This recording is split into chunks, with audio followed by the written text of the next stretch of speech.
कैसे हो दोस्तों। शिक्षा का उद्देश्य समाज को जागरूक बनाना होता है, लेकिन हमारा सिस्टम बच्चों को चुप कराना सिखाता है। जो सवाल पूछे उसे ज्यादा होशियार कहकर चुप करा दिया जाता है। रट्टा लगाने वाला बच्चा टॉपर कहलाता है और सोचने वाला बच्चा कम ध्यान देने वाला।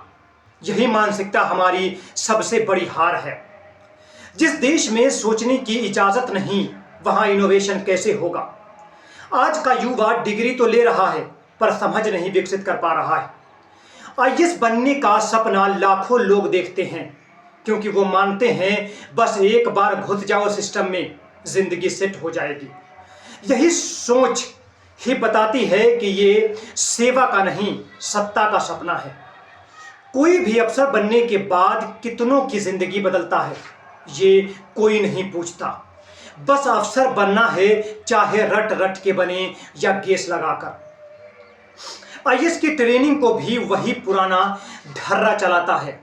फाइलें पलटनी सिखाई जाती है, सिस्टम की भाषा बोलनी सिखाई जाती है। आज तक कभी कोई ट्रेनिंग या इन अफसरों को एम्पैथी, विजन या क्रिएटिविटी नहीं सिखाती। जब सिस्टम सोचने नहीं देता, तब बदलाव की उम्मीद बेईमानी हो जाती है।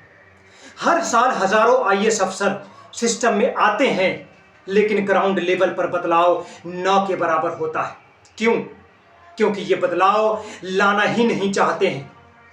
सिस्टम चलाना इनको आता ही नहीं है।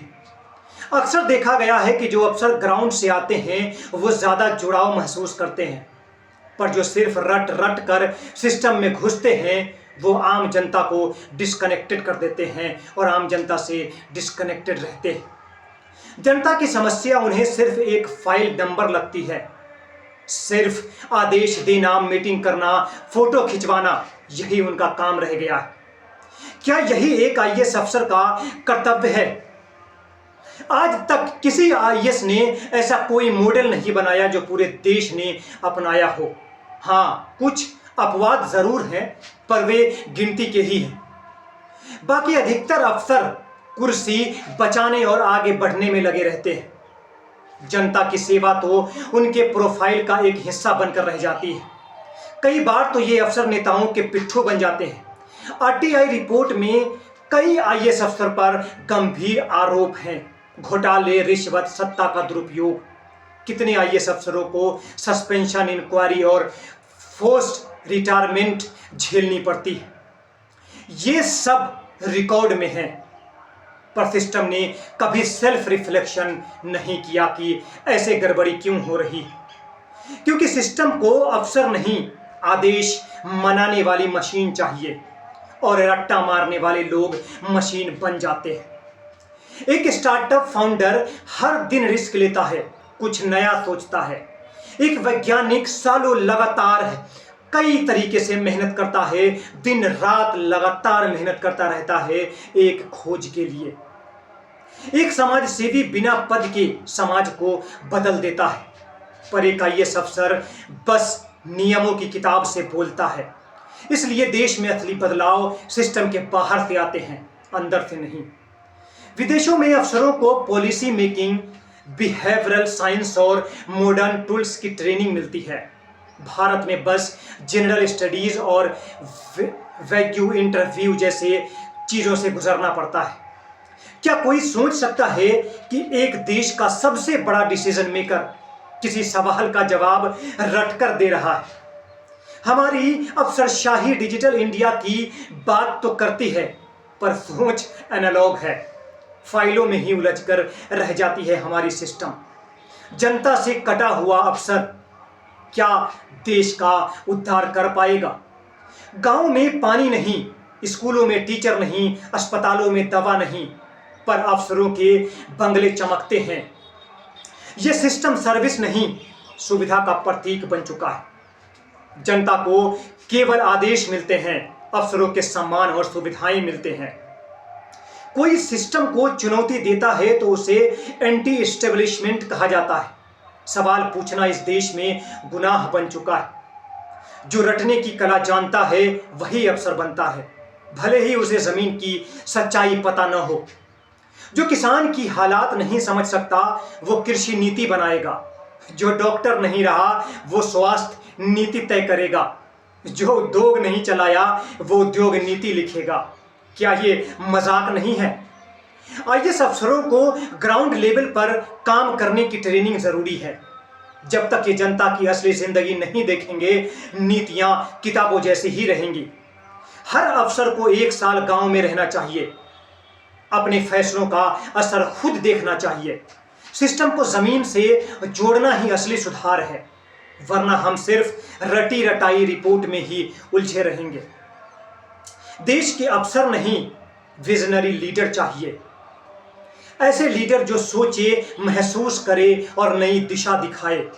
हमें ऐसे सिस्टम की जरूरत है जो सोचने वाले लोगों को प्रोत्साहित करे, दबाए नहीं। आज के युवा को यह तय करना है वो भीड़ का हिस्सा बनेंगे या बदलाव का चेहरा।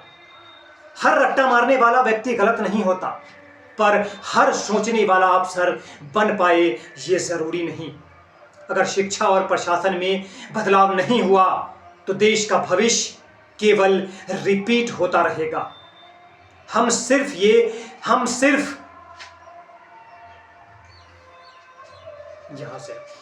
फिर से वही घिसी पिटी नीति, वही पुराने घोटाले और वही अफसरशाही का ढोंग देखेंगे। अब समय है इस ढांचे को चुनौती देने का। अब ऐसा एक सिस्टम बनाने का समय आ चुका है जहां सवाल पूछना गुनाह नहीं, हक हो, और अफसरशाही शक्ति नहीं, सेवा का प्रतीक बने। दोस्तों, मैं सवाल सिस्टम से सिर्फ ये करना चाहता हूं, और आप सब अगर पढ़े लिखे लोग हैं और अगर इस सिस्टम के खिलाफ अगर आप भी आवाज उठाना चाहते हैं तो जरा सोच कर देखिए। आईएएस की या फिर किसी भी तरीके की जब पढ़ाई होती है, किसी भी चीज़ों की तैयारी जब हम करते हैं तो उसमें पूछा जाता है, एग्जाम्पल के तौर पे बिहार की राजधानी कहाँ है? पटना। इंडिया की राजधानी कहाँ है? दिल्ली। फलाने टाइम पे अंग्रेज़ों ने ये क्या किया था, फलाने टाइम पे मुगलों ने ये क्या किया था, और जो किया था उस टाइम पे मुगल सम्राट कौन था, अंग्रेज़ों का वायसराय कौन था। मैं ये समझना चाहता हूं कि ये सब रट्टा मारने की जरूरत क्या है?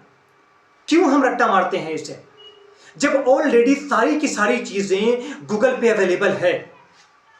तो फिर इसे दिमाग में रट्टा मारने की क्या जरूरत है? ये तो वही बात हो गई कि एक आपको कोई फाइल मिला है, उसे आपको टाइप करना है, या फिर उस फाइल को ले जाकर आपको कहीं पे स्पीच देनी है, कुछ बोलना है, तो आपको कहा जा रहा है कि ऐसा कीजिए, पहले उस चीज़ों को रटिए, जितनी भी चीज़ें लिखी हुई है आप उसको पहले रट दो, आपके दिमाग में वो चीज़ें होनी चाहिए। सिर्फ कॉपी पे होने से कोई मतलब नहीं है। अगर ऐसा ही है तो जो नेता जाते हैं भाषण देने के लिए, वो इतनी मोटी मोटी फाइलें लेकर जाते हैं और उसमें से देख देख कर वो बोलते रहते हैं।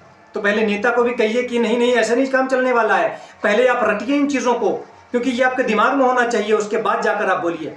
दोस्तों, ये सिर्फ बेवकूफ़ी, मूर्खता के अलावा और कुछ नहीं है। जो चीज़ें गूगल पे ऑलरेडी अवेलेबल है, जिस चीज़ों को पहले का ज़माना था कि चलो हर जगह पे हम कंप्यूटर नहीं ले जा सकते हैं, अब तो जगह जगह पे मोबाइल ले जा सकते हैं। जो चीज़ें जहाँ से देखनी हो तुरंत वहाँ से हम उठाएंगे, गूगल पे टाइप करेंगे और देख लेंगे।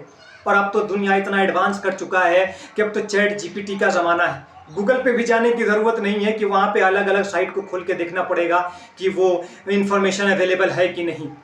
अब तो चैट जीपीटी बाबा को बस कहिए कि बाबा बताएं, वो बस हैंड टू हैंड इंसानों से ज़्यादा तेज़ी से वो बता देगा आपको। तो क्यों ऐसी सिचुएशन में हम रट्टा मारते हैं? क्या ये बेवकूफ़ी नहीं है? ये पूरी की पूरी बेवकूफ़ी है। विकास दिव्य कीर्ति भी यही कहते हैं कि ये बेवकूफ़ी है। चैट जीपीटी के ज़माने में हम खुद से मेहनत क्यों करें उतना? दोस्तों, आईएएस का एग्जाम अगर लेना है, आईएएस का इंटरव्यू अगर लेना है, किसी को आईएएस बनाना है, इतना बड़ा हिंदुस्तान का सबसे बड़ा ये पोस्ट होता है, अगर ये किसी को देना चाहते हैं तो कम से कम रट्टू मल को तो नहीं दीजिए। जो रट कर आया है वो वही सिस्टम को दोहराएगा जो पिछले लोगों ने चलाया हुआ है। अगर पिछले लोगों ने करप्शन किया है तो वो करप्शन की ओर ही बढ़ेगा, क्योंकि वो सिर्फ रट के आया है पिछले लोगों ने क्या किया है। दोस्तों, वहां पे होना चाहिए कि आप उसके माइंड का टेस्ट लीजिए, वो क्या सोच रहा है उसका टेस्ट लीजिए, वो किस हद तक सोच पा रहा है, हमारे ज़िले में, हमारे देश में वो क्या इवोल्यूशन ला सकता है, उसकी सोच को आप देखिए। लेकिन वहाँ इंटरव्यू लेने वाले भी ऐसे होते हैं कि वो खुद 60 साल के 70 साल के बुढ़े बैठे हुए होते हैं, उनको खुद नहीं कुछ पता होता है, वो सिर्फ बूढ़े होते हैं, उसे एक्सपीरियंस नहीं कहा जाता है। दोस्तों, एक्सपीरियंस में और बूढ़े में अंतर होता है। एक्सपीरियंस्ड वो होता है जो अपनी काम से बहुत कुछ किया होता है, एक बदलाव लाया होता है। दोस्तों, मैं खुद एक सॉफ्टवेयर इंजीनियर हूं। आपको अगर लग रहा होगा कि मैं वैसे ही बकवास कर रहा हूं यहाँ पे, तो ऐसी बात नहीं है। मैं खुद एक सॉफ्टवेयर इंजीनियर हूं और पिछले 9 साल से लगभग मैं सॉफ्टवेयर डेवलपमेंट में सर्विस दे रहा हूं। मैं सरकारी नौकरी में नहीं हूं, इसलिए मैं इन्वेंशन करता रहता हूं। सॉफ्टवेयर डेवलपर कहा जाता है इसे, कि आप सॉफ्टवेयर को डेवलप करते हैं, आप नई चीज़ों को डेवलप हर दिन करते हैं। मैं हमेशा कुछ नया सोचता हूं। जब आप इंटरव्यू देने जाते हैं सॉफ्टवेयर कंपनी में, तो कम से कम 3 से 4 राउंड होता है आपका वीडियो कॉलिंग पे। आपसे रिटन टेस्ट नहीं लिया जाता है, आपके सिर्फ माइंड का टेस्ट लिया जाता है कि आप क्या सोच सकते हैं, कंपनी को आप क्या दे सकते हैं। इसीलिए कोई भी प्राइवेट कंपनी इतनी आगे निकल जाती है और सरकारी कंपनी जहाँ पे है वहीं पे रह जाती है, नीचे की तरफ ही जाती है, आगे नहीं उठ पाती है। समाज हमारा नीचे की तरफ जा रहा है, इसे भी एक प्राइवेट ऑर्गेनाइजेशन की ज़रूरत है। कम से कम प्राइवेट ऑर्गेनाइजेशन की तरह सोच की तो ज़रूरत है। यहाँ भी आप अगर बहाल करें किसी भी ऑफिसर की, तो उसके दिमाग के लेवल पे करें, ना कि उसके रट्टूमल के लेवल पे कि आपने रट के क्या आया है। उससे पूछा जाता है, आप कई आईएएस का इंटरव्यू अगर आप देखे होंगे, विकास दिव्य कीर्ति का लगभग मैं देखता रहता हूं, तो क्योंकि वो भी वही पूछते हैं जो आगे पूछा जाता है। वो कहते हैं, हाँ जी बताइए कि तड़का में और बघारने में दाल को क्या अंतर है। बताओ, ये कोई बात है? मतलब दिमाग ऐसा गरमाता है कि मन करता है कि झापड़ मारो ऐसे लोगों को बैठकर। मतलब कि तड़का लगाने में और छौका में क्या अंतर है? अरे क्या मतलब है इससे भाई? मतलब कहता कोई शेर सुनाओ। मतलब क्या क्या क्या सोच रहे हो आप? क्या क्या देना चाहते हो देश को? क्या एक समाज को आप देना चाहते हो? वो बैठ के शेर सुनाएगा, वहां पे आप तड़का पूछ रहे हो। अरे किसी के समाज से क्या मतलब है? वहां पे क्या चल रहा है, उसको किस नाम से जाना जा रहा है, उससे क्या मतलब है? ज्यादा अगर जरूरत पड़ेगी कि यहाँ पे तड़का की अगर बात कभी आ जाएगी, तो समाज के लोगों से जाकर 2 मिनट लगेगा, पूछ लेंगे कि बताओ जी, इसमें जो हरा मिर्च रख के, जीरा रख के, तेल में रख के, प्याज को जब उसको करके और दाल में रखा जाता है, उसको क्या बोला जाता है? वो बता देगा, इसको छौका बोलते हैं या जीरा, या इसको तड़का बोलते हैं। मतलब इसके लिए मुझे प्रिपेयर करने की क्या जरूरत है किसी चीजों की? वो वही सवाल, वही चीज़ें अगर मैं किसी इनोवेशन टाइप की चीज़ों में अगर लगाएंगे, तो हमारा माइंड डेवलप करेगा, हम डेवलप करेंगे, हमारा समाज डेवलप करेगा। मतलब इतनी बेवकूफ़ी चल रही है, इतनी बेवकूफ़ी चल रही है जिसका जवाब नहीं। टीचर का एग्जाम हो रहा है बिहार में, जो एग्जाम होता है टीआरई चल रहा है, अभी 1, 2, 3 हुआ है। इसमें एग्जाम हुआ है एक बीपीएससी की तरफ से, 120 नंबर का, लड़कियों को 38 नंबर पे ज्वाइनिंग दिया गया है। दोस्तों, आप खुद सोच सकते हैं कि 120 में से 38 नंबर लाना, मैं बता रहा हूं कि रास्ते के पागल कुत्ते को अगर बैठा दिया जाए सिर्फ अपने हाथ से दबाने के लिए कीबोर्ड पे, तो वो भी 38 नंबर ले आएगा। क्या चल रहा है इस देश में समझ में नहीं आ रहा है। और ये नेता कर क्या रहे हैं? किसी नेता के पास दिमाग नहीं है, कोई भी पढ़ा लिखा नहीं है। और अगर उसके पास इतना ही पढ़ा लिखा और वो पढ़ने वाला होता, बुद्धि लगाने वाला, तो वो नेतागिरी में तो पहली बात जाता नहीं कभी। जो पढ़े लिखे हैं वो भी सिर्फ डिग्री लिए हुए हैं, आता उसको घंटा कुछ नहीं है। दिमाग ऐसा गरमा के रख देता है ये पागल लोग कि मन तो ऐसा करता है कि सिस्टम को चला कर रख दूं। दोस्तों, आप क्या सोचते हैं सिस्टम के बारे में? हमें बताइए, हम एक इवोल्यूशन लाएंगे। मैं ये वीडियो इसलिए बना रहा हूं, अगर हमारी कम्युनिटी, हमारा ग्रुप अगर बहुत बड़ा हो गया एक दिन, तो मैं इस पूरे सिस्टम के खिलाफ आवाज उठाऊंगा, इस पूरे सिस्टम को मैं चेंज करवाऊंगा। मेरा अगर 1 लाख सब्सक्राइबर जिस दिन हो गया, उस दिन मैं इस पूरे सिस्टम को चेंज करने की अपने लेवल पे कोशिश करूंगा। सारे लोगों को मैं एक साथ बुलाऊंगा, उससे बात करूंगा और इस सिस्टम के खिलाफ मैं आवाज उठाऊंगा। क्योंकि ये बेवकूफ़ी तो नहीं चलेगी, क्योंकि वर्षों से यही सिस्टम चलता हुआ आ रहा है। इंग्लैंड, जर्मनी, सब के सब कहाँ थे और कहाँ पहुंच गए।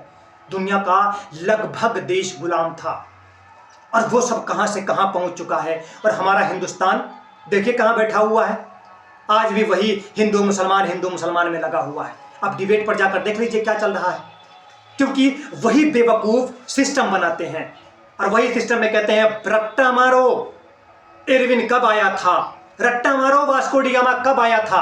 अरे वास्को डी गामा कब भी आया उससे मेरे को घंटा मतलब है। वास्को डी गामा आकर क्या कर दिया उससे मेरे को क्या मतलब है। वो कब आया, ना आया, मर गया, चला गया, मेरे को क्या मतलब उससे भाई। सोच कर देखो जरा कि वास्को डी गामा से क्या मतलब है आपको और कोलंबस से क्या मतलब है आपको।